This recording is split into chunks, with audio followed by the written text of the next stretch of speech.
Segundo livro dos Reis, capítulo de número 2.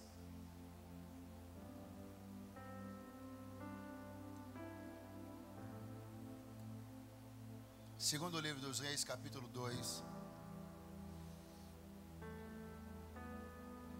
Verso de número 8. Segundo livro dos Reis, capítulo 2, verso de número 8.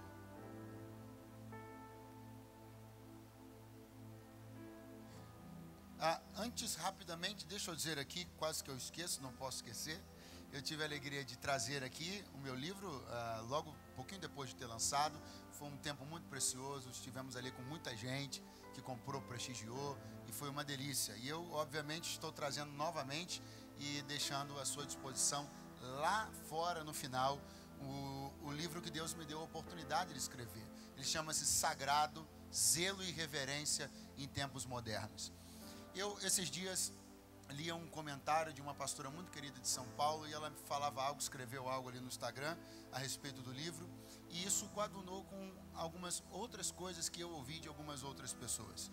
O que eu tenho ouvido a respeito desse livro, o retorno que eu tenho tido, me deixa feliz, porque é exatamente aquilo que eu me propus em Deus quando escrevi, que ele fosse um instrumento de quebrantamento. Não é um livro para a gente ficar soltando fogos. É um espelho fiel para que a gente enxergue onde estamos deixando de honrar a Deus. Então, talvez alguém esteja querendo ler uma coisa muito legalzinha, muito bacana. Não é. Então, eu agradeço, não é.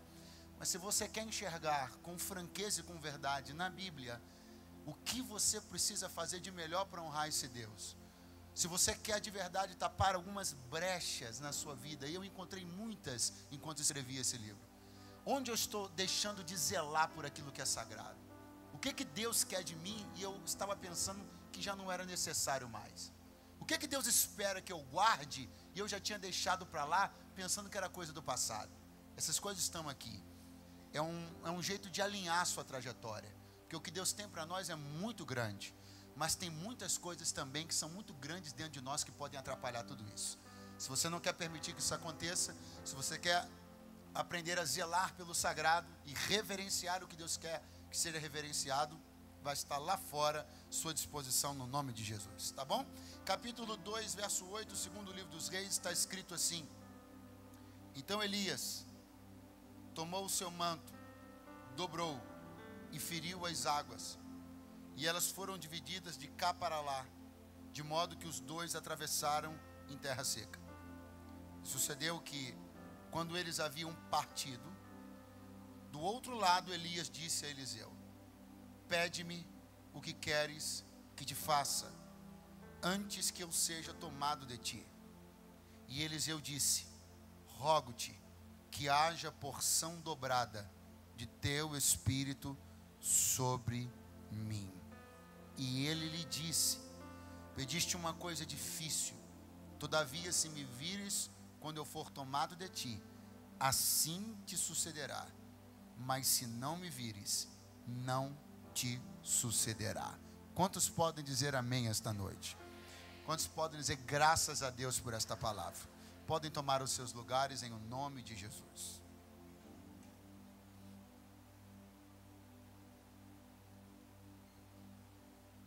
Aquela coisa do gênio da lâmpada. Por que tanta gente gosta do desenho do Aladinho, né? É muito fascinante esse negócio de estar diante de uma grande oportunidade de pedir o que você quiser. Isso é um negócio fantástico. Mexe com o imaginário, não é só das crianças não, dos adultos também. Quem aqui nunca se parou pensando: se eu ganhasse X milhões, o que eu fazia? Fazia isso, fazia aquilo, né? A gente sempre gosta de se enxergar diante de uma porta gigantesca, se enxergar diante de uma oportunidade que pudesse mudar o rumo da nossa vida de uma vez por todas. E na verdade, isso não é uma questão apenas de fábulas, mas a Bíblia, ela trabalha e ela trata e apresenta para nós alguns casos onde uma coisa assim aconteceu. Mas o que é interessante você observar é que todas as vezes que uma coisa desse tipo acontece, ou seja, todas as vezes que um homem se vê na possibilidade de pedir o que ele quiser, de ter sua vida mudada, através de um pedido atendido, seja ele de qualquer natureza, imediatamente, uma radiografia da alma desse homem vai ser apresentada. Essas grandes chances, essas grandes oportunidades sempre vão mostrar algumas coisas sobre mim. Quem sou eu? Quais minhas prioridades? O que de verdade mexe comigo? O que de verdade eu quero? Quando a gente olha para a Bíblia Sagrada, isso fica bem facinho de entender. Por exemplo, a Bíblia fala que um dia Deus apareceu para um homem chamado Salomão e falou para ele uma coisa que parece até a história do gênio, mas não, é a bíblica. Deus falou para ele: pede o que você quiser, Salomão, qualquer coisa. O que estava no coração de Salomão? Veja a radiografia, o que estava no coração dele? Ele para e pensa: eu estou diante de uma responsabilidade muito grande, e eu não tenho condições de fazer isso sozinho. Então, Senhor, eu peço sabedoria para poder julgar diante do teu povo. Era isso que tinha no coração dele. Desejo de usar aquela oportunidade para ter uma ferramenta que desse a ele assertividade nas suas decisões. Por causa disso, você sabe que Deus deu a ele esta sabedoria e também deu riquezas incontáveis. Aí viramos as páginas da Bíblia e vamos lá para o Império Medo-Persa para falar de um rei chamado Assuero e de uma rainha chamada Ester. A Bíblia diz que Assuero aponta o cetro para Ester, ela entra em sua presença e ele diz: pede o que quiseres, até metade do reino eu te dou. O reino tinha 127 províncias. Metade de 127 províncias poderiam ter ficado sob o comando de Ester se ela tivesse pedido isso naquele dia. Mas o que a radiografia do coração de Ester mostrou? Que ela, advertida pelo seu tio Mardoqueu, estava consciente de que Deus havia colocado ali por um propósito. E não era para ganhar metade do reino, era para poder mudar o rumo de um povo que não podia ser destruído. Então ela abre a boca, pede um segundo encontro, ela denuncia Amã e tudo aquilo que você já sabe acontece. Aí vamos lá para o Novo Testamento, ver mais uma radiografia. Essa é triste. Uma moça dança na presença do tetrarca da Galileia chamado Herodes, ele fica tão fascinado que manda chamar ela, olha para ela e diz assim: pede o que você quiser, menina, até metade do reino eu te dou. Mas essa menina não era como Salomão, essa menina não era como Eliseu, essa menina não era como Ester. Essa menina era vaidosa, egoísta e cruel. Ela atende um pedido da sua mãe e manda decapitar o profeta João Batista na prisão e trazia a cabeça dele numa bandeja só porque a profecia dele incomodava ela. Então é isso que você precisa entender. Diante da grande chance, também estará grandemente revelado o seu coração. Quando nós entendemos que estamos num tempo onde Deus está dizendo: pede, onde Deus está dizendo: coloca diante de mim o que você quer. Quando nós entramos num projeto tão tremendo, de tanta fé como esse que estamos vivendo nestes 12 dias aqui, é um jeito de você demonstrar diante do céu aquilo que de verdade anda mexendo com você, o que faz seu olho brilhar, o que faz seu coração acelerar, no que você dorme pensando, qual é o seu primeiro pensamento quando você acorda. Nós olhamos para um texto aqui, aonde a maior autoridade espiritual daquele tempo olhou para um rapaz que há 20 anos o acompanhava e disse para ele: pede o que você quiser que eu te faça, antes que eu seja tomado de ti. E a radiografia do coração de Eliseu foi essa: eu quero porção dobrada do Espírito que está sobre ti. Se eu tenho um desejo, é esse: ser cheio do Espírito. Se eu posso pedir, meu pedido é esse: ser cheio do Espírito. Eu quero viver um nível espiritual que ninguém ainda viveu. Eu quero alcançar lugares em Deus que ainda não foram alcançados. Eu quero ser preenchido na minha totalidade. Eu quero mergulhar profundamente nas águas. Eu não sei até que ponto essa palavra pode ser um desapontamento para alguém, mas na noite deste dia eu vim imbuído de Deus a missão de profetizar sobre a sua vida uma palavra. Este é o tempo de ser cheio do Espírito Santo de Deus. Essa segunda-feira é a segunda-feira da porção dobrada. É a segunda-feira onde um exagero de Deus está para ser derramado sobre nós. E se essa notícia empolga alguém, por favor, se manifeste de alguma maneira esta noite. Aleluia. 20 anos. 20 anos servindo, 20 anos sendo leal, 20 anos sendo fiel. Até que de repente uma notícia agita o mundo gospel da época. Qual notícia? Eliseu será arrebatado em vida. Ele será tomado. Havia escolas de profetas. Essas escolas estavam sob a reitoria de Eliseu. Cada escola de profeta era uma base de resistência em dias de apostasia muito lamentáveis. E era também um núcleo de fomento ao ministério. Onde havia uma escola de profetas, havia incentivo e fomento para que as pessoas se voltassem para Deus e acreditassem no ministério profético. Mas como você sabe, todas as classes têm suas subclasses. Se você se lembrar, você que ainda está estudando, ou você que já estudou, se você se lembrar da sua classe, você vai mapear isso na sua mente, e você vai se lembrar que havia subclasses. Normalmente, as subclasses dos desinteressados costumam sentar lá no fundo. Deus tenha misericórdia dos que se assentam lá no fundo. Sim ou não? A subclasse dos interessados, os inteligentões, geralmente ficam lá na primeira fileira. Sim ou não? Todo professor tem desapontamento ao perceber que dentro de uma classe existe uma subclasse de descomprometidos, de distraídos, de desinteressados. Na escola de profetas não era diferente. Uma subclasse fez uma grande vergonha. Uma subclasse se aproxima de Eliseu nos momentos finais do ministério de Elias. Para Eliseu, do nada, no meio da rua, para puxar uma conversa especulativa. E a conversa é essa: você está sabendo? Eu me preocupo com gente que começa uma conversa assim. Você está sabendo que vão tomar o teu senhor Elias de sobre ti, sobre a tua cabeça? Agora, vamos pensar um pouquinho. Será que essa pergunta é honesta? Em que sentido?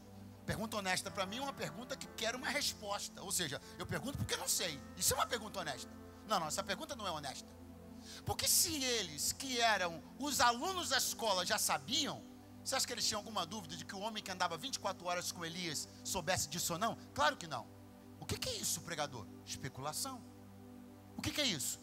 É o enredo do te contaram, te disseram, está sabendo?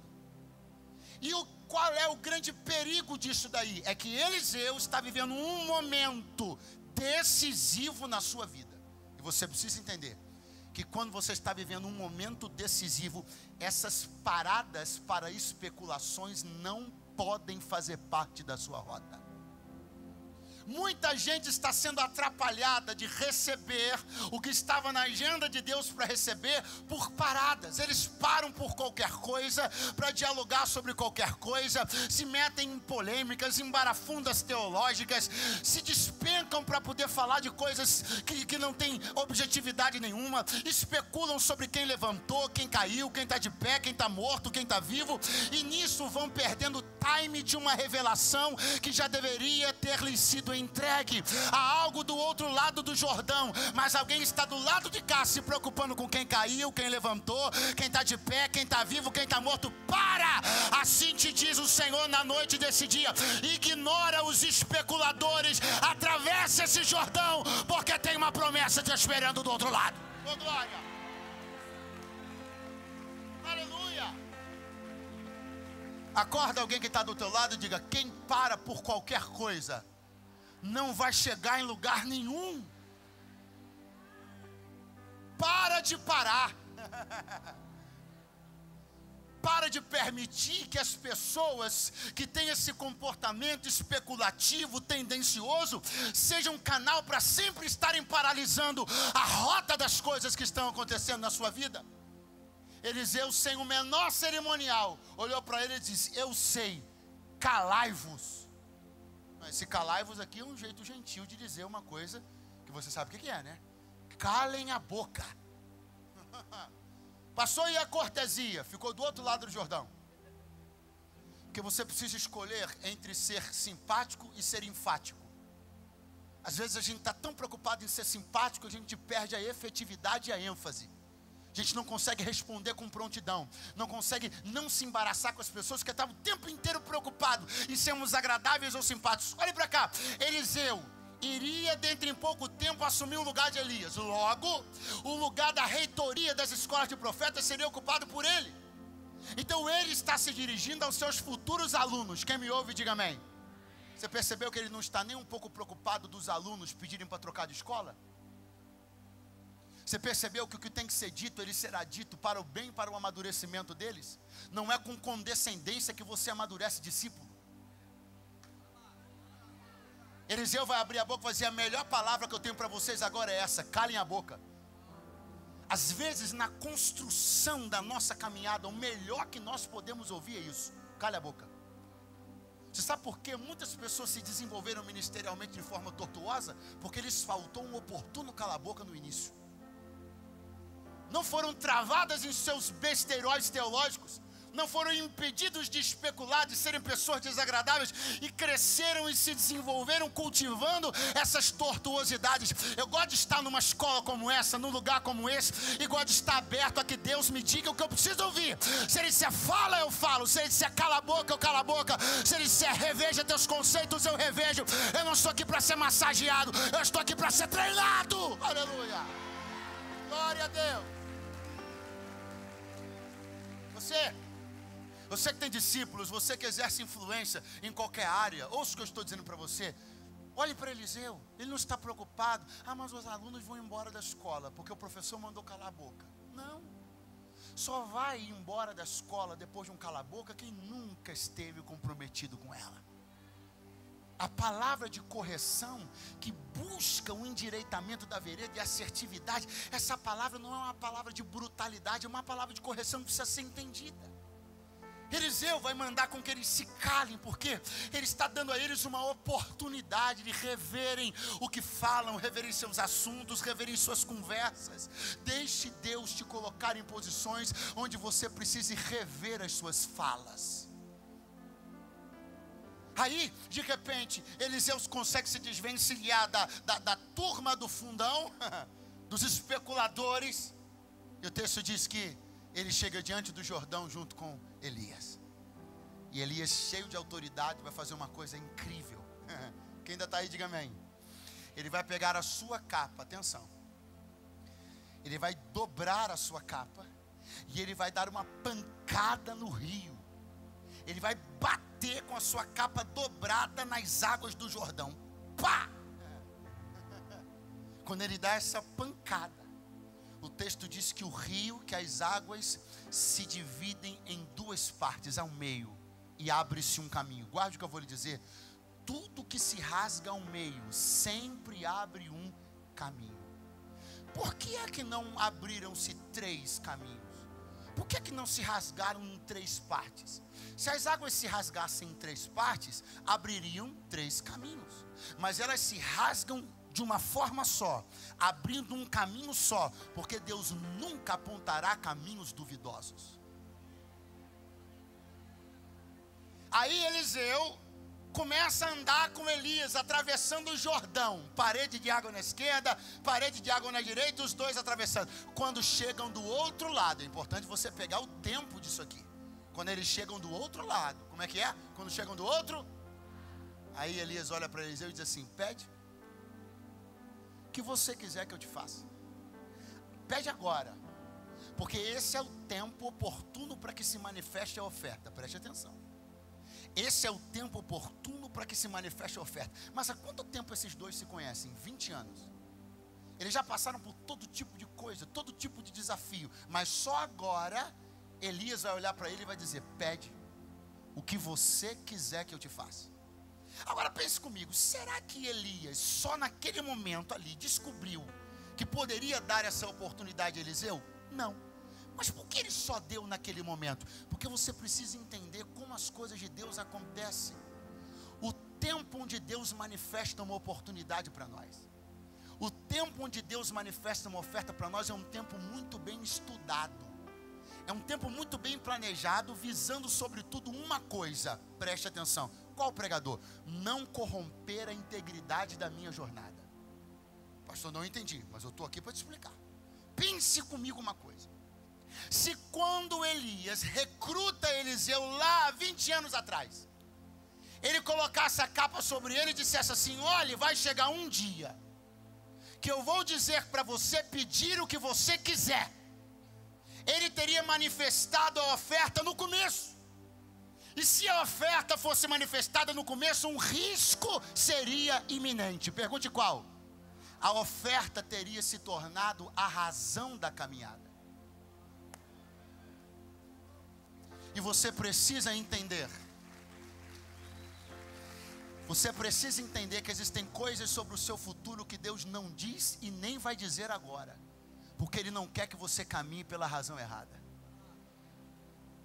Isso transportado para a nossa vida e para os nossos relacionamentos cabe muito bem. Por quê? Porque tem muita gente se precipitando e dizendo cedo demais o que pretende fazer por alguém. Você vai corromper a jornada dele.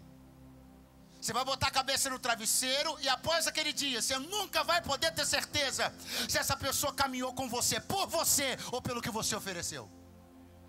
Cuidado com as suas ofertas precoces. Cuidado com seus oferecimentos precipitados para pessoas que mal chegaram na história da sua vida. Cruze alguns desertos, passe alguns Jordões, suba alguns montes, desça alguns vales. Não faça do que você pode oferecer a razão da escolha de alguém caminhar com você. Que ele caminhe pelo seu coração e não por aquilo que você pode abrir ou fazer. Aleluia! Pega na mão de alguém que está ao teu lado para ver se ele entende uma coisa assim. Deus não vai dizer tudo agora. Ele não vai revelar tudo o que vai acontecer agora. Ele não vai tirar do coração dele a perspectiva principal da sua vida. Quando você caminha pelo coração, ele te mostra as mãos. Eu vou tentar de novo. Quando você caminha pelo coração, ele te mostra as mãos. É lá do outro lado do Jordão. É lá do outro lado do Jordão. Existem coisas que não vão se manifestar. Existem coisas que eu só vou saber num tempo adiantado, para que estas coisas não se tornem a razão da minha caminhada, mas sim a companhia doce e maravilhosa do Espírito Santo na minha vida.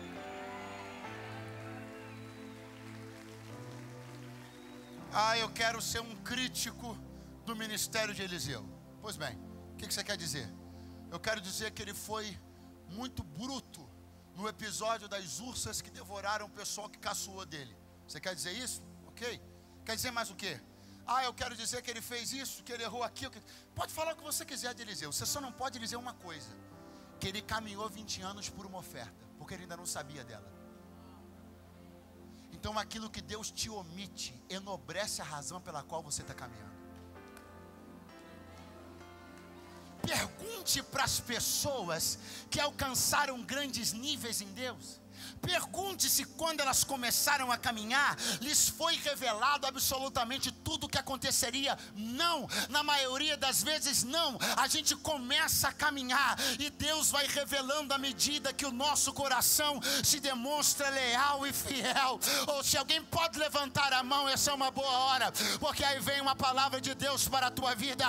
Vai caminhando, vai mantendo a marcha, caminha pelo coração dele. Se alinha as pessoas pelo que elas são e não por o que elas podem oferecer, porque lá do outro lado do Jordão, Deus enxergará em você uma caminhada digna de ser honrada. Mas faça a caminhada primeiro e receba a oferta depois. Aleluia!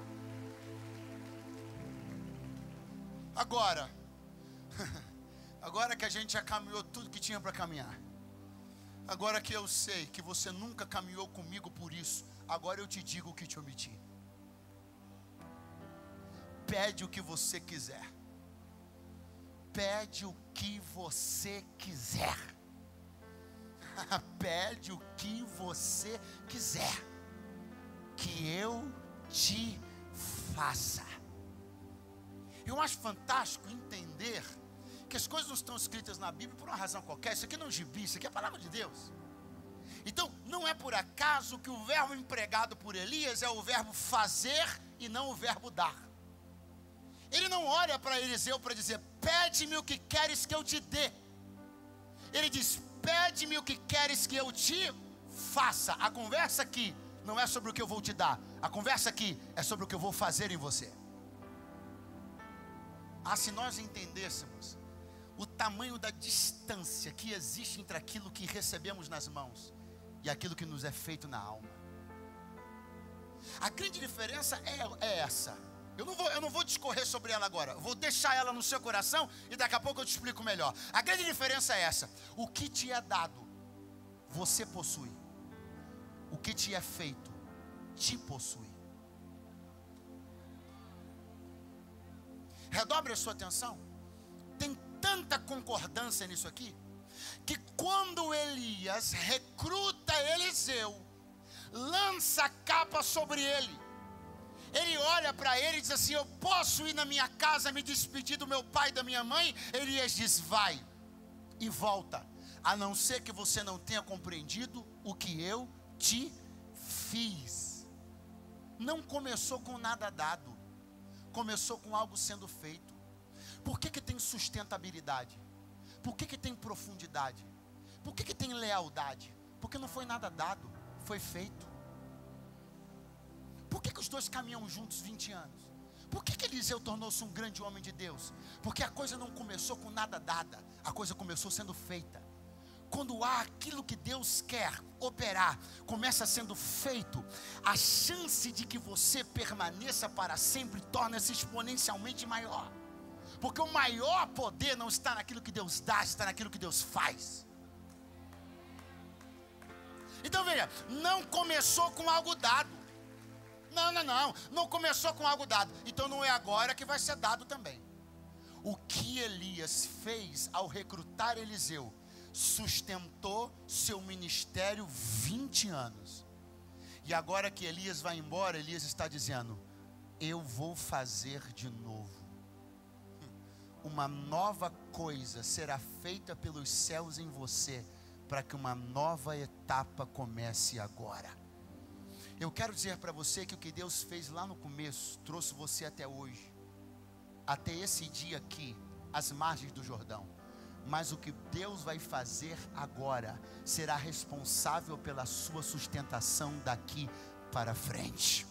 Se você quer ficar com o que foi feito 20 anos atrás, eu tenho uma notícia para te dar: não vai te sustentar até o fim. Deus trabalha com porções. A primeira porção te trouxe até aqui, mas o que Ele vai derramar agora vai te levar até o fim da tua jornada. Alguém está comigo nessa palavra? Levante as mãos o mais alto que você puder. Ele fará uma coisa nova para um tempo novo. E quem acredita, diga alguma coisa na noite deste dia. Não vou te dar. Não vou te dar, Eliseu. A conversa aqui não é sobre dar, a conversa aqui é sobre fazer. Eu não vou te dar. O que você quer que eu te faça? Porção dobrada do teu espírito. Então saiba disso, porção dobrada não é algo dado. Porção dobrada é algo feito. Por quê? Porque se eu te der, vai estar na sua posse e no seu poder. Aí um dia você acorda, não quer mais, joga fora. Se eu te der, você que possui. Aí um dia você se cansa, transfere para outro. Se eu te der, está sob o seu domínio. Se atravessa um vale, atravessa um mar, vai que você perde. Agora, se eu fizer em você, não está sob o seu poder. Se eu fizer em você, não é você que possui. O que eu fiz passa a possuir você. É só desse jeito que eu consigo entender como alguém consegue viver tanto tempo preservando o que foi feito. Porque se estava na mão, tinha jogado fora. Se tivesse na minha mão e sobre o meu poder, eu já tinha jogado na primeira lixeira. Se tivesse na minha mão e sobre o meu poder, eu tinha cansado e passado para alguém mais jovem do que eu. Mas quem disse que você consegue? Porque não está sobre o seu poder, não é sua posse, te possuiu. Corre nas tuas veias, tomou teu sangue, pulsa junto com teu coração, penetrou no espaço indivisível da tua alma e do teu espírito, tornou-se indesassociável. Você não pode se desvencilhar mais daquilo que Deus fez. Se você decidir jogar a porção fora, você vai para a lixeira junto, porque você e ela se tornaram uma coisa só. Eu quero te convidar a sair dessa superficialidade de possuir coisas e passar a ser possuído por uma presença tão tremenda, tão tremenda. Levante a mão mais alto que você você puder, você não vai parar, não vai jogar nada fora, não vai jogar toalha, não vai desistir, não vai levantar bandeira branca, porque você não possui, você é possuído por essa presença, é possuído por essa presença. Não tenho comando, não tenho governo. Eu não governo sobre ela, sou governado por ela. Eu não a possuo, sou possuído por ela.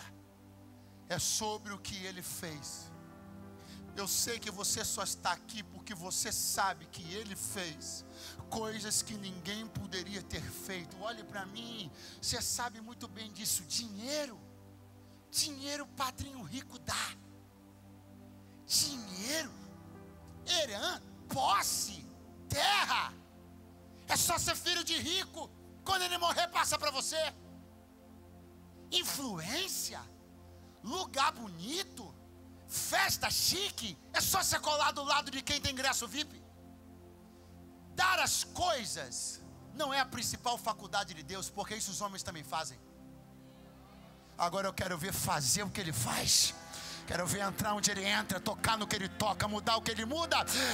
Eu sou alguém em quem Deus fez uma coisa que ninguém poderia fazer. E se tem mais alguém aqui que se lembra que Ele fez algo que ninguém podia fazer, então levanta a tua mão lá no terceiro andar, abra bem a tua boca e tira 5 segundos para agradecer, porque o que Ele fez, só Ele podia fazer.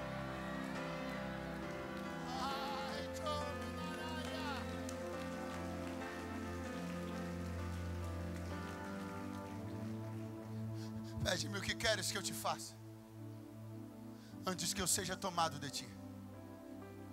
Se é para pedir, então lá vai. Porção dobrada. Meia dúzia se animou, vou tentar de novo. Porção dobrada do Espírito que está sobre ti. Eita, pedido bom. Porção dobrada do Espírito que está sobre ti. Eliseu inteligentemente importa um termo do universo patriarcal e familiar para uma conversa que era ministerial. O termo porção dobrada, em tese, não se aplicava a uma conversa ministerial, porque é um termo importado de um outro universo, do universo patriarcal, familiar. Ele abre a boca e diz assim: eu quero a porção excelente dada aos primogênitos. Eu quero porção dobrada, eu quero porção distinta. Você precisa parar de ter medo de pedir coisas distintas, porque as coisas de Deus não são em linha de produção. Às vezes a gente começa a se acovardar, fica com medo. Será que eu estou sendo presunçoso? Será que eu estou sendo pretensioso? Por quê? Porque você está pedindo uma coisa distinta? Não. Quem te disse que pedir uma coisa distinta é sinônimo de presunção? Você está querendo fazer uma coisa que ninguém fez, então precisa que Deus faça em você uma coisa que não fez em ninguém. Porção dobrada. Você não tem constrangimento, Eliseu? Nenhum. Não fica sem graça? Não. Você está pedindo a porção dada ao primogênito? Por quê? Porque eu tenho visto o comportamento dos outros filhos dos profetas. Eu não quero ser como eles. Eu não quero essa porção medíocre que eles têm. Eu não quero ficar no fundo da aula especulando sobre a aula. Porção dobrada. Agora, isso aqui é maravilhoso, porque o sentido mais puro dessa expressão, porção dobrada, qual é a expressão? Não, você foi embora, vai de novo. Qual é a expressão? O sentido mais puro dessa expressão é o seguinte: um bocado para 2. Vamos lá. Um bocado para 2. Você quer entender isso de forma fácil? Molinho, quer entender? É quando você entra no restaurante e existe lá uma parte do menu que é para uma pessoa e uma outra parte que servem 2 pessoas. Mas entenda bem, se você tiver com a sua esposa e pedir essa porção que serve 2 pessoas, não é porção dobrada. Como não, pastor? Não é. Só é porção dobrada se aquilo que serve 2 for consumido por um só. O sentido da porção dobrada é que a quantidade até servisse 2 mas seja colocada diante de um. Pastor, então é exagero? É deliciosamente exagerado. Porção dobrada não foi feito para ser comedido, não foi feito para ser calculado, não foi feito para ser dividido. É ver e saber, dava para 2, mas serve apenas um. É para maniar a cabeça, é para alguém maniar a cabeça e dizer: é muito para ele, é muito para ela. O dia, guarda esse dia aqui de 2 de dezembro, o dia que alguém olhar o que Deus te serviu e disser: é muito para ele, é muito para ela. Esse dia tu vai conhecer o que é porção dobrada.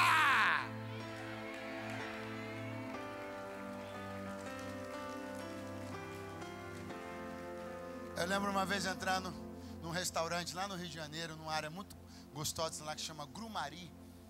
É uma praia muito bacana, muito legal, e tem um restaurantezinho bom que faz um peixe na brasa. Eu já tinha ido lá várias vezes com amigos, com esposa, e sempre pedi uma anchova, aleluia. Senti uma coisa aqui, uma anchova na brasa e tal. Mas nesse dia, eu lembro bem, era um domingo, havia pregado de manhã na igreja de um pastor bem perto. Cheguei em casa, não tinha compromisso à noite, minha esposa viajando. Eu olhei e falei: vou lá comer aquele peixe. Cheguei sozinho, sentei, chamei o garçom, falei: cara, me vê aquela anchova na brasa. Ele olhou para mim e falou assim: mas esse prato, senhor, servem 2 a 3 pessoas. Eu disse: eu sei, filho de Deus. Ele foi, daqui a um pouquinho, uns minutinhos, vem um outro garçom e coloca um prato na minha frente e um outro prato do outro lado. Eu olhei e falei: rapaz, pode levar esse outro prato que eu não estou esperando ninguém não. Ele falou: o senhor sabe que o prato... Eu falei: eu sei. E quando aquela anchova inteira veio ser colocada em cima da mesa, eu vi as pessoas passando, olhando. É a típica visão que remonta ao exagero. É muito para ele, é muito para ela. Será que vai dar conta? Será que administra? Será que... levanta a mão lá no terceiro andar. Eu estou aqui como um profeta de Deus sobre o teu ano de 2020, e eu vim profetizar e dizer: acabou o contra-gotas, acabou a calculadora. O que está vindo por aí é para alguém dizer: é muito para ele, é muito para ela. Ou se tem alguém para crer nessa palavra, se expressa de alguma maneira esta noite.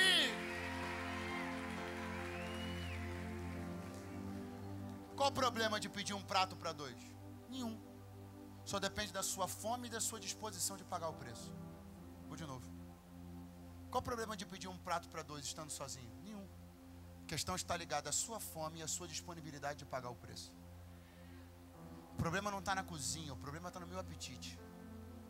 A questão não é se a cozinha fornece, a questão é se eu tenho condições. A questão não é se a cozinha fornece, a questão é se eu vou pagar o preço. Agora, se eu quero pagar o preço e se eu tenho fome, eu já ouço o barulho das panelas. Uma porção extraordinária está chegando sobre esta casa. E quem acredita nisso, sela essa palavra dando um grito de júbilo nesta noite.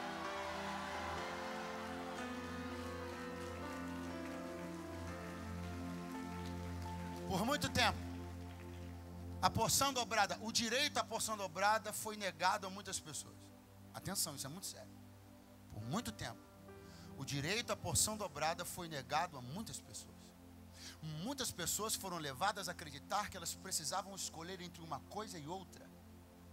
Muitas pessoas foram levadas a acreditar, a desenvolver uma fé em um Deus que não poderia fazer além da conta.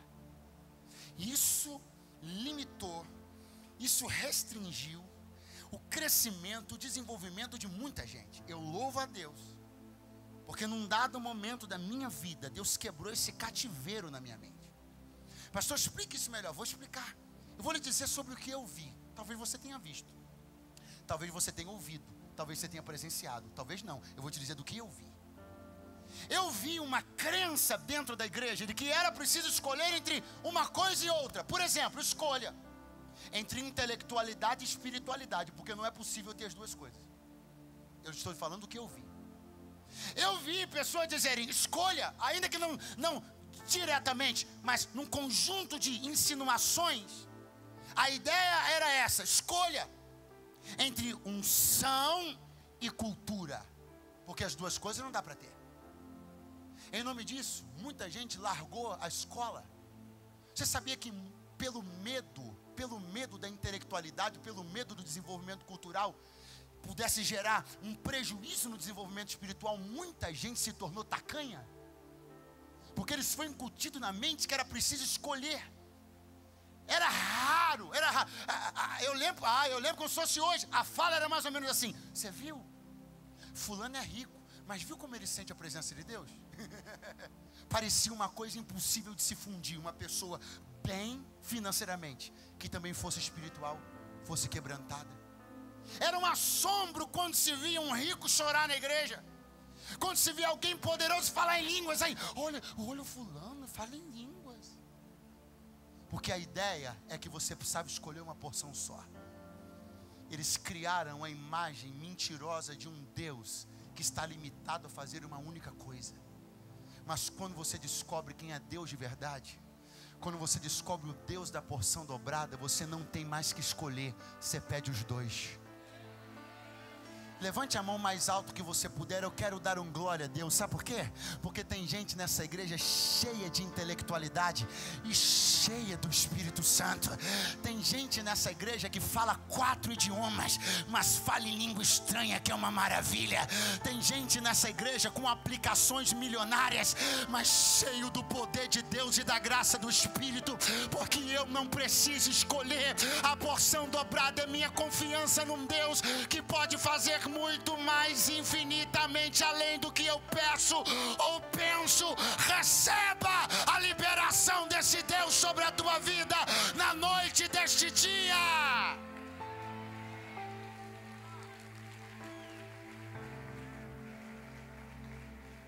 Eu já sei o que quero.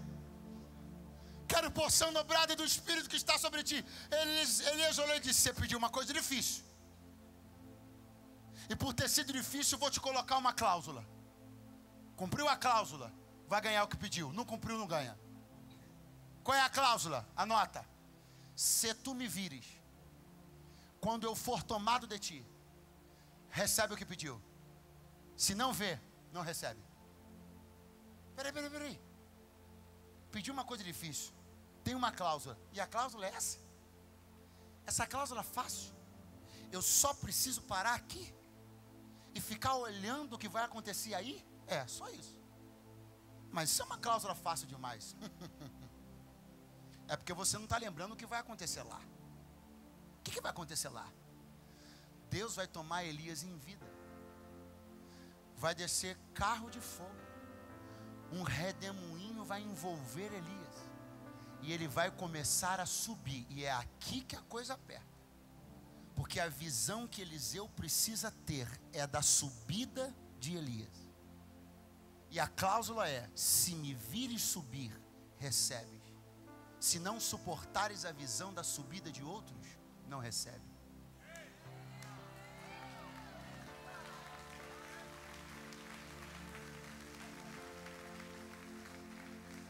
Você não tem ideia da quantidade de gente que está com suas petições retidas, porque não suportam a subida de ninguém. Você não tem ideia da quantidade de gente que já pediu e não recebe. E Deus continua dizendo: não te dou, tu não leva, de mim tu não recebe isso. Enquanto tu não desenvolveres a capacidade de enxergar o que eu decidi fazer por alguém antes de você e celebrar isso, tu não desata o que você pediu. A receita é simples: aprenda a celebrar o que Deus fez antes de você por alguém, e depois Ele fará por você também.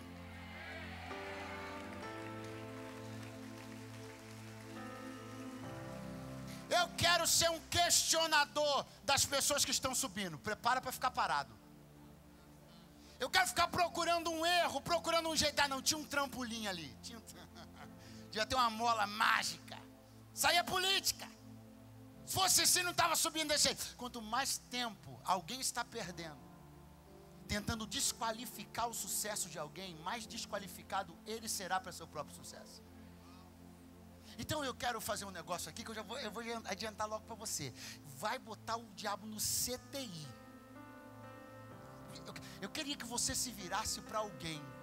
Vira mesmo, mexe um pouquinho aí, se vira um pouquinho para alguém, mexe um cadinho na cadeira. Isso, você pode fazer isso? Se vira um pouquinho para ele assim, mexe um pouquinho na cadeira para você ficar mais de frente para ele. Você pode fazer? Isso, você pode fazer isso? Pode fazer isso? Glória a Deus. Quem está aí, diga amém, por favor. Quem está em espírito ainda, diga aleluia. Olha nos olhos dele e diga assim: se é isso, não, muito fraco, se é isso, se essa é a cláusula para que eu receba o que eu estou pedindo, então essa noite eu recebo, porque o que eu vou fazer agora é um reconhecimento do que Deus está fazendo na sua vida. Olha para ele e diga: eu vou aplaudir você. Faz isso aí, faz.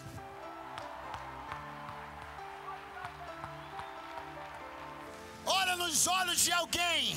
Ah, pastor, é para Deus, não é para Deus não. Aplauda alguém, reconheça alguém, honre alguém, faça por alguém.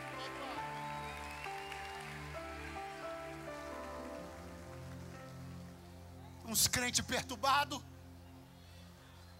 Tem uns crentes perturbados que fica tão perturbado com essa coisa de honrar as pessoas, que até no dia do aniversário da pessoa, a pessoa pega o microfone e fala assim: vamos aplaudir Jesus na vida do fulano. Qual é a dificuldade que a gente tem de aplaudir alguém? Não é adorar. A palavra não é adoração, a palavra é reconhecimento, é honrar alguém, é celebrar a jornada de alguém. Vós não saber de que espírito sois? Nós não somos desse espírito não, irmão. Nós podemos honrar alguém, nós podemos celebrar a vida de alguém. Nós não temos esse tipo de dificuldade, não. Ah, mas ele vai ficar vaidoso, o problema é dele se ele ficar. Eu não vou deixar de honrar ninguém por causa disso. Honra quem você tem que honrar.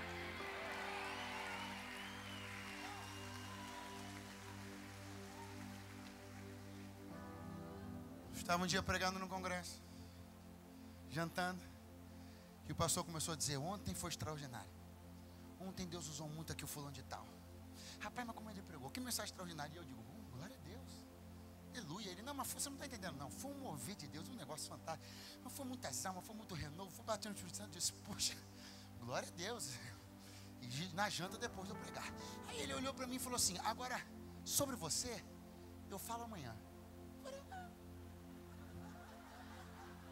Olha ele, como quem diz assim: eu não falo bem de uma pessoa na presença dela. Ah, vai ver, eu estou na esquina.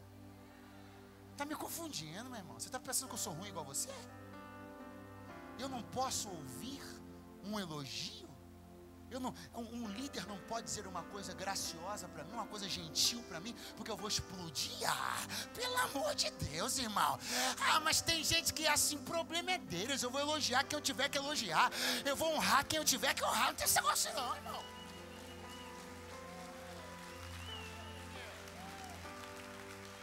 Sim ou não? Então é isso aí, olha. Eu começo a encerrar. Porção dobrada. Porção dobrada. Porção dobrada. É, isso. Porção dobrada. Se tu vires, vai acontecer. Se tu não vires, não vai acontecer. Fica aí e veja Deus decidindo fazer por alguém antes de você. Veja alguém subir antes de você. Veja o que Deus decidiu fazer por mim, mas não decidiu fazer por você. Veja isso. Se tu suportares essa visão, vai acontecer contigo o que tu pediu para mim. Dali a pouco, o texto diz que vem um redemoinho e envolve Elias. Irmão, pensa na cena pentecostal. Vem um carro de fogo, escoltando o profeta. Ele começa a subir. E eu estou pensando em Eliseu lá dizendo: eu tenho que ver. Eu tenho que aguentar ver. Quando as nuvens vão ocultando Elias, o texto sagrado diz que vem pairando, vem descendo, flutuando, um objeto visual não identificado. era a capa de Elias que descia graciosamente. E que graciosamente repousou sobre o chão, nas margens do Jordão. Entenda uma coisa importante. Elias não estava só com a capa. Ele estava com sandália, com cinto, com lenço de cabeça que todo mundo usava. Mas só desceu a capa. O que estava acontecendo ali? Uma transição. O que estava acontecendo? O que eu aprendo sobre transição aqui? Não é tudo que permanece, mas alguma coisa sempre torna-se um elo de ligação entre dois tempos. Quando a coisa é de Deus, não existe um desvencilhamento absoluto entre um tempo e outro. Tudo que é de Deus, todo tempo, toda gestão, toda época, sempre é ligada por um elo. Porque Deus precisa deixar a sua marca em todos os tempos, para que todo mundo saiba que todos os tempos são dele. Num período de transição, não é tudo que fica. Se ficar tudo, não é transição. Que transição é essa que não mudou nada? Então, quando uma coisa está transicionando, não fica tudo, mas fica sempre alguma coisa, para ser um elo. Alguém está me entendendo? Desce a capa, não podia ser outra coisa. Tinha que ser justamente aquela parte da indumentária do profeta que tanto estava carregada de significado. Era onde residia, simbolicamente falando, a unção, a graça, a chamado, o ministério. E eu estou vendo Eliseu, aleluia, olhar aquela capa descer e cair ali. Está ali no chão, não tem ninguém perto, ninguém vai correr e pegar, está ali. Ele sabe que aquilo é para ele, ele sabe que aquilo ali é Deus chamando ele sabe que aquilo ali é um tempo novo para a vida dele, ele sabe. Mas me impressiona perceber que antes de começar a caminhar na direção daquilo, mas não era bom, pastor? Era convidativo, sim, mas antes de começar a caminhar na direção daquilo, ele vai fazer uma coisa. O texto diz que ele rasga as suas vestes ao meio, em duas partes. Lembra do que eu falei lá no início? Tudo que se rasga no meio abre um caminho. Entenda que Eliseu não caminhou para a porção antes de estar aberto para ela. Muitas vezes a gente não entende. Por que fulano foi lá, pegou e não funcionou? Por que o pastor foi, deu uma responsabilidade para o fulano, ele foi lá, pegou, mas não aconteceu? Por quê? Porque não é o seu movimento em direção àquilo, é se você foi aberto ou foi fechado. Tem gente que até vai na direção da capa, mas vai fechado. Até assume uma responsabilidade, mas está fechado. Até vai lá e pega, diz eu vou fazer, mas o coração não está nisso. As coisas de Deus não funcionam assim. Você se rasga primeiro, abre um caminho em você e começa a caminhar em direção daquilo que Deus está apontando. É só por isso que vai funcionar. Ele pega a capa, lança sobre si próprio, vai caminhando até a margem do Jordão e dá um grito bem interessante. Onde está o Deus de Elias? Alguém vai olhar e vai pensar, que exclamação duvidosa, que interrogação duvidosa, perguntando aonde está Deus. Peraí, preste atenção aqui, irmão. Meu avô morreu tem 5 anos, ele não está vivo. Exatamente por isso eu não vou ligar para minha mãe hoje e perguntar onde ele está. Não pergunta onde está alguém que não está vivo. Eu não vou perguntar para minha mãe aonde está alguém que não está vivo. Se eu chegar hoje para minha esposa e perguntar onde é que está nosso filho, ela vai dizer assim: você bateu com a cabeça onde? Eu não tenho filho. Como é que eu vou perguntar onde está alguém que não existe? Então, quando você pergunta por alguém, você já está dizendo que ele existe. Então a pergunta onde está o Deus de Elias está carregada de um sentido: eu creio que ele existe.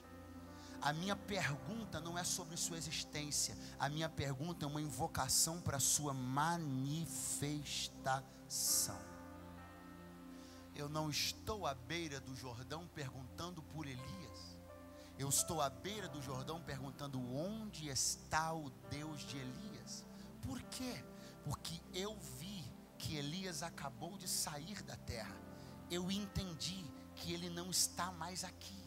Eu compreendi que não é mais sobre ele, mas eu sei que ele me apresentou um Deus, e é este Deus que eu clamo agora. Tem gente na beira do Jordão chamando por Elias. Tem gente na beira do Jordão chamando por seus líderes que passaram. Gente na beira do Jordão com tamanho saudosismo, que parece que não entende que as pessoas se vão, mas o Deus delas permanece. Você precisa começar a invocar o Deus que te foi apresentado. Você precisa começar a invocar o Deus que o seu líder te mostrou. Porque se o seu líder partir, se você partir, se você se mudar, se você for transferido, se o seu pastor for transferido, ou qualquer coisa que tire as pessoas de perto de você, o Deus que elas te apresentaram está pronto para te responder quando você invocar. Eu tenho uma palavra especial a moços e moças aqui. Até quando tu chamarás pelo teu pai e pela tua mãe, tu te prevalecerás da oração e da intercessão deles. Está na hora de você conhecer o Deus do teu pai, o Deus da tua mãe, o Deus da tua avó, o Deus do teu pastor, o Deus do teu discipulador. Clame por ele.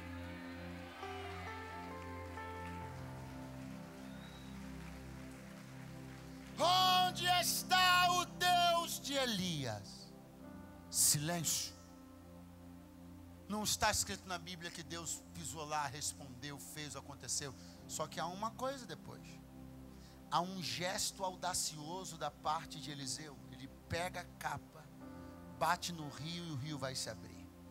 Eu estou entendendo que posso não ler que Deus apareceu, mas quando eu vejo o jeito audacioso com o qual Eliseu agiu, eu percebo, ele sentiu que Deus chegou. Quando você começar a tomar algumas atitudes audaciosas, vai ficar claro para todo mundo que você sentiu que Deus chegou na beira do teu Jordão. Mas o que está agora exposto aqui, e eu preciso que você entenda para concluirmos, é um modelo. E eu disse para você há pouco, transições. Em transições não é tudo que fica, não é tudo que continua igual, mas sempre é um elo de ligação. Olha a capa. Do lado de lá, antes de Elias ser trasladado, o que aconteceu? Eu li junto com você. Vamos recapitular? Elias pegou a capa, diga forte, pegou a capa. Dobrou a capa, diga dobrou a capa. Bateu no rio, diga bateu no rio. E o rio abriu. Modelo de Elias, sucesso de Elias. Vamos de novo? Modelo de Elias, sucesso de Elias. Do outro lado, é outro tempo, é outra estação, é outra hora. Não é Elias, é Eliseu. A capa é a mesma, porque o elo de ligação entre dois tempos. Ele pega a capa e bate no rio. O rio abriu. Modelo, sucesso. Do outro lado, modelo e sucesso. Mas você percebeu que teve uma coisa de diferente? Lá do outro lado, Elias pegou a capa e Lá do outro lado, Elias pegou a capa e Pastor, do que isso fala? Isso fala de um tipo. Eu não disse um nível, eu disse um tipo de esforço. Quando você observa o sucesso das pessoas que vieram antes de você, você vai identificar tipos de esforço. Alguém fez um tipo de esforço para romper numa área. Fez um tipo de esforço para prosperar. Um tipo de esforço para um tipo de esforço. O esforço sempre, eu disse o quê? O esforço sempre será inerente ao sucesso. Não tem sucesso sem, mas os tipos de esforço podem mudar. Do lado de lá, Elias teve um tipo de esforço, dobrou a capa. Do lado de cá, Eliseu não dobrou a capa. E será que por isso alguém pode dizer que ele não se esforçou? Abriu para ele fácil. Eu vim aqui já antecipar uma notícia para você. Vão dizer para você que esse Jordão abriu para você fácil. Sabe por quê? Porque eles não vão ver você dobrando a capa. Aí vão dizer, foi fácil para ele. Caiu no colo dele. Caiu no colo dela. Isso é nepotismo gospel. Só que o que você precisa entender é que não existe falta de esforço de Eliseu. Só existe um tipo de esforço diferente. Porque ele não dobrou a capa, mas dobrou a porção.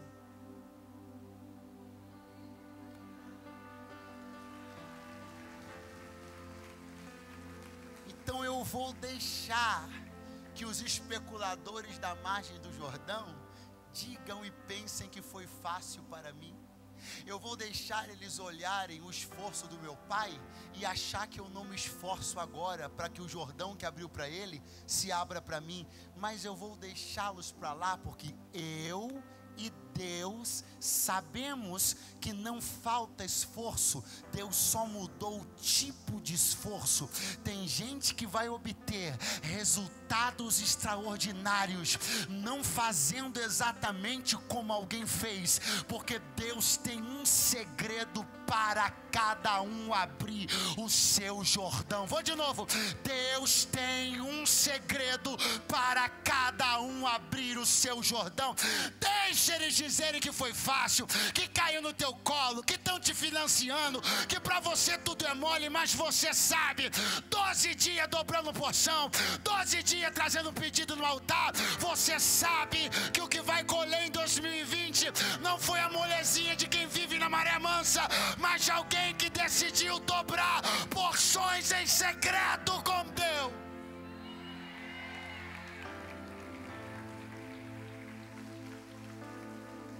Eu não estou nem aí para a avaliação que as pessoas fazem. Se sou digno ou não sou digno disso ou daquilo. Se foi fácil ou se foi difícil. Eu só sei que eu decidi dobrar uma coisa diferente. Eu decidi colocar o meu esforço num sentido diferente.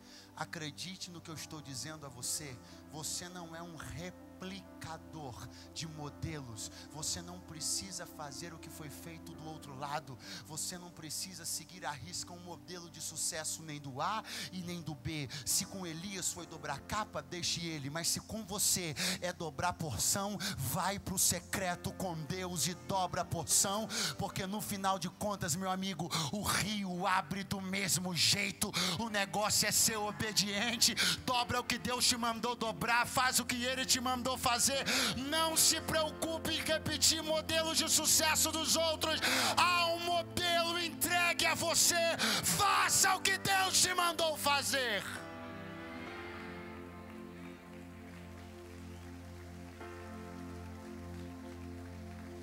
Eu tenho uma palavra de Deus para liberar. Esse Jordão que está bem aí de frente a você. Alguém está levantando a mão para receber. Enquanto o pessoal do louvor vai chegando aqui, eu vou tentar te animar novamente com essa palavra.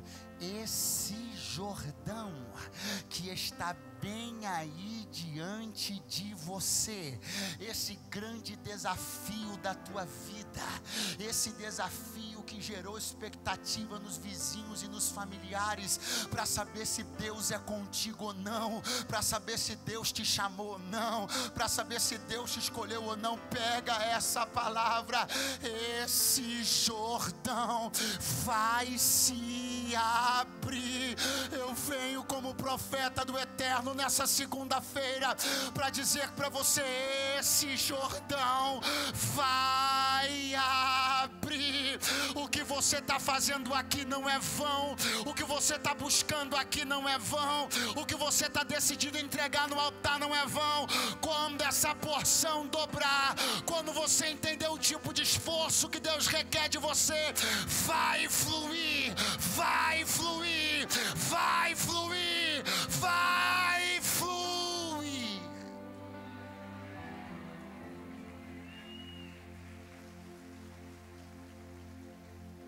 Tem gente dobrando capa. Por quê? Porque viu alguém dobrar.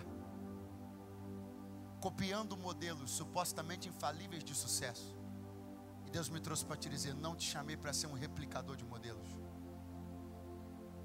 Não é porque aconteceu isso ou aquilo na vida do fulano do jeito X ou do jeito Y que terá que ser com você do mesmo jeito. Muito pelo contrário, eu vou manifestar a diversidade da minha ação e a natureza grandiosa do meu poder, fazendo uma coisa nova, te entregando um modelo novo. Se você pode levantar as mãos o mais alto que você puder, esta é a derradeira palavra que Deus me entrega para vocês esta noite. Eu te confio um modelo na noite deste dia. Dobra a porção, dobra a porção. Teu esforço será retratado no altar. Teu esforço será manifestado no secreto da oração. Estudar você vai, se esforçar você vai, fazer um concurso você vai, mas o teu segredo principal estará nas porções que você dobrar. Deus reúne esta noite aqui uma igreja. Não é uma igreja sistemática, não é uma igreja burocrática, é uma igreja espiritual. Toma a mão desse modelo, faz o que Deus te mandou fazer e acredita, esse Jordão vai abrir. Quem acredita nisso, dá um pulo dessa cadeira. Esse Jordão vai abrir.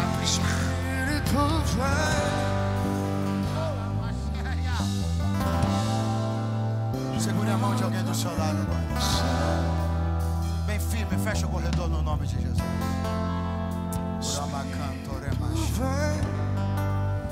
Ele canto e delevassi a chore mi canta elevare. Recomanara canto remashui elevi andere canto roma. Dove che si che te prosia canto chopi dere canto remai. Pastor, não preciso de unção, preciso de porta. Você está errado. Eu não preciso de poder, eu preciso de emprego. Você está errado. Experimenta mudar teu modelo de esforço. Experimenta dobrar a porção. Experimenta buscar o reino do céu e a sua justiça. E você vai ver que todas estas coisas te serão acrescentadas. Abra a tua boca agora e começa a dizer: Deus, vem com a tua porção dobrada sobre mim. Essa noite não é noite de gente aqui fazer, não é noite de palitinho, não é noite de garfo e faca, é noite de se deleitar em porções dobradas. O jantar hoje é para os famintos. Quem tem fome e sede de Deus vai recebendo. Aí, alamantoremai,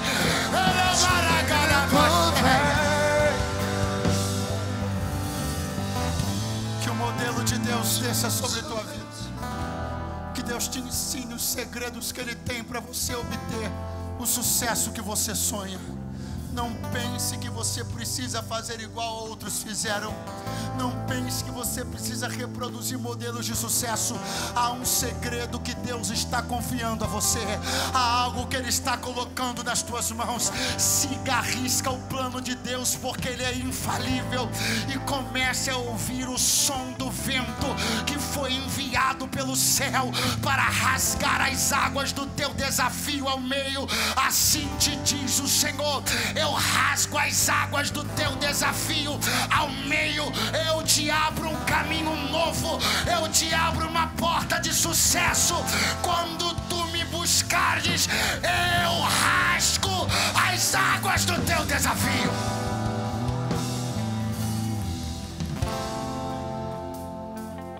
Eu pergunto e você responde. Eliseu poderia, por sua própria força, abrir o rio? Muito fraco. Eliseu poderia, por sua própria força, abrir o rio? Quem abriu o rio? Quem abriu o rio? Você já viu na Bíblia Deus abrir alguém? Deus não abre pessoas. As pessoas se abrem. E quando as pessoas se abrem para Deus, Deus abre coisas para as pessoas que elas não podiam abrir. Deus me trouxe aqui para dizer uma coisa. Sabe por que eu vou abrir por você? Porque você se abriu para mim. Sabe por que eu vou abrir o que você não pode? Porque você se abriu para mim.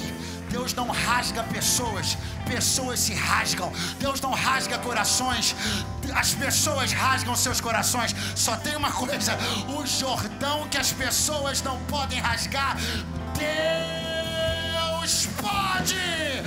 Deus pode.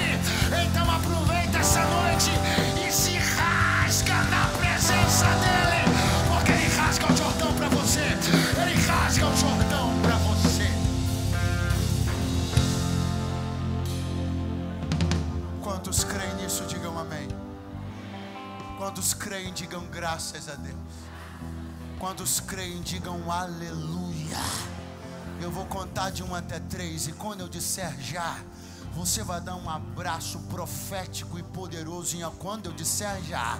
Você vai dar um abraço profético e poderoso em quem está do seu lado e vai dizer para ele: esse Jordão vai abrir. Eu conto 1, a tua esperança será incendiada nesta noite.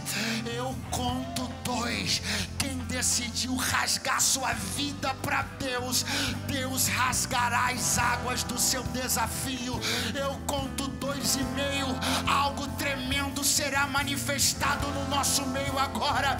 Eu conto 3, dê um abraço em alguém e diga: esse Jordão